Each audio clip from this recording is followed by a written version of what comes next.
The Invincible game just came out, and it opens with a fight you would expect. Mark versus Omni-Man, except Nolan is wearing the wrong outfit. He's in his Viltrumite uniform, not the suit he wears at home. And yeah, that's a small detail, but it's the first sign that this fight isn't what it's pretending to be. So today, I'm walking you through one of the wildest stories I've seen in a fighting game, and what would have been one of the best Invincible episodes if they put it in the show instead of this game. And as I'm writing this video, I think this storyline might be the backstory of a future episode on the show. So the fight starts, Omni-Man tells Mark to come conquer the world with him, like always. Mark refuses, who also throw him off the planet, like always. Cecil's in his ear about reinforcements, so far, so invincible. Then, Hula and Lucan show up, two more Viltrumites. Mark drops the F-bomb, which is fair. They start to gang up on him, and just when it looks like Mark's done, the Guardians arrive. Eve takes Thula, Rex takes Lucan, and here's the thing, they are throwing hands. Like actually throwing hands with Viltrumites. If you watch the show, you know that shouldn't be possible. Even Rex against full Viltrumites is supposed to end in about 4 seconds. But somehow, they're keeping up. Mark eventually beats Nolan, and right when he does, he sees a glitch. He doesn't say anything about it, moves on. But the game wants you to notice something. Cut away. Monster Girl, Bulletproof, and Duplicate are at Machine Head's headquarters fighting Titan, Powerplex, and Battle Beast, and Monster Girl sees the same glitch. Cut away again. Mark and Robot are now somewhere completely different, fighting Anissa and Conquest. Conquest is pushing for some weapon launch, saying they need it so the world takes Viltrumites seriously, and then he says something that makes Robot's head tilt. Viltrumites will never again be called weak and pathetic. Robot freezes, because nobody calls Viltrumites like that.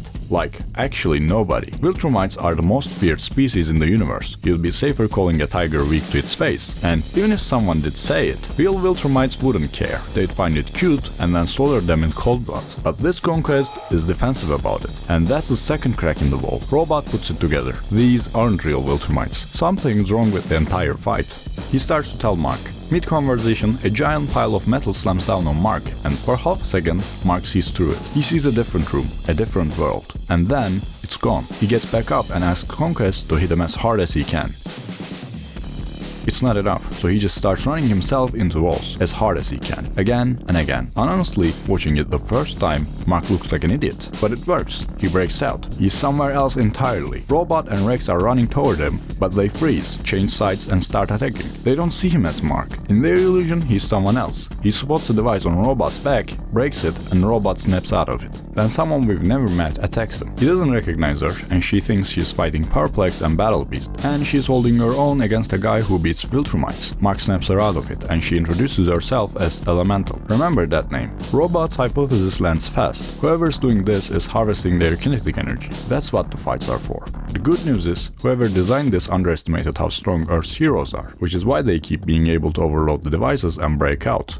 The bad news is, they still have no idea where they actually are. They go through a door, and the room on the other side is the moment the game shows its hand. It's full of pods, alien tech, and inside the pods are some of the most powerful heroes and villains on Earth. Eve, the Guardians, and Cecil. Mark goes straight for Eve, asks Robot how to free her, but before they can do anything, every captor in every pod wakes up and starts attacking. So Mark tries to talk her out of the illusion, while Robot reminds him the only way to free her is to overload the device. So another massive brawl. One by one, they overload the devices and free everyone.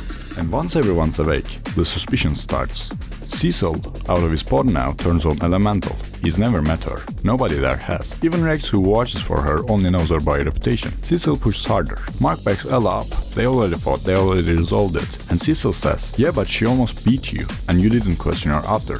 Which is when Mark realizes Cecil wasn't in the room when that fight happened. He was in a pod, so how does he know any of this?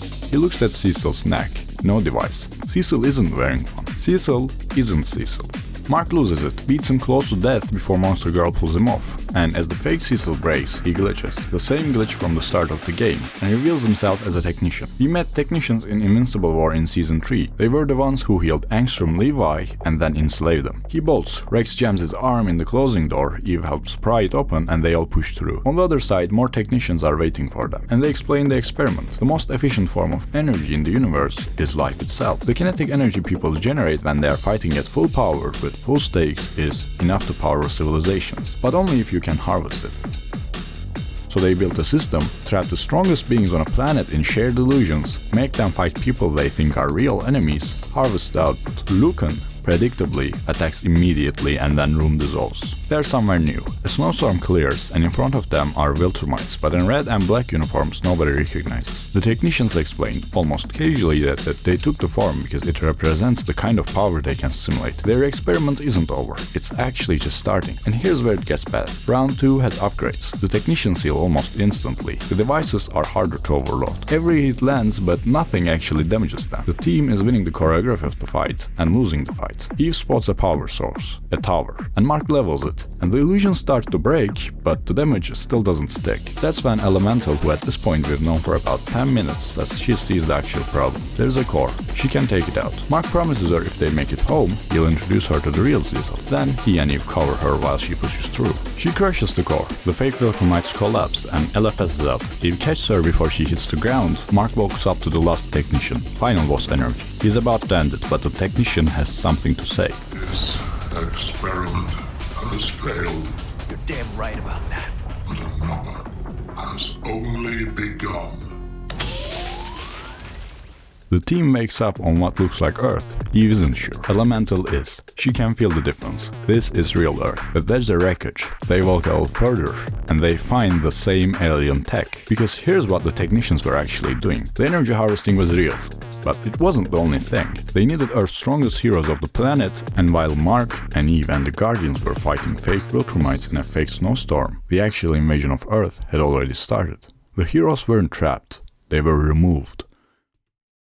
So the real twist of the Invincible Versus isn't that Omni-Man's outfit was wrong. It isn't even that Cecil wasn't Cecil. It's that the entire story you just played was the distraction. And we don't know what happened on Earth while they were gone. We don't know how bad it got. And we don't know who else is on the planet right now. Honestly, this is a wild way to end the tie-in game. Most of these things are forgettable fillers set between seasons of the show. This one is setting up something the show hasn't even gotten to yet. Remember when they teased the technicians, but we never saw them again? This storyline might continue in the show, or in the possible upcoming DLCs. I really enjoyed what felt like a crossover episode between Invincible and The Matrix. Not just the hallucinations, but the energy harvesting from living beings too, and as a big Matrix fan, I can't wait for more. What did you think about the story ending on a cliffhanger? If you liked the video and the story, I'll make a follow-up when the story continues. Subscribe so you don't miss, and thank you for watching.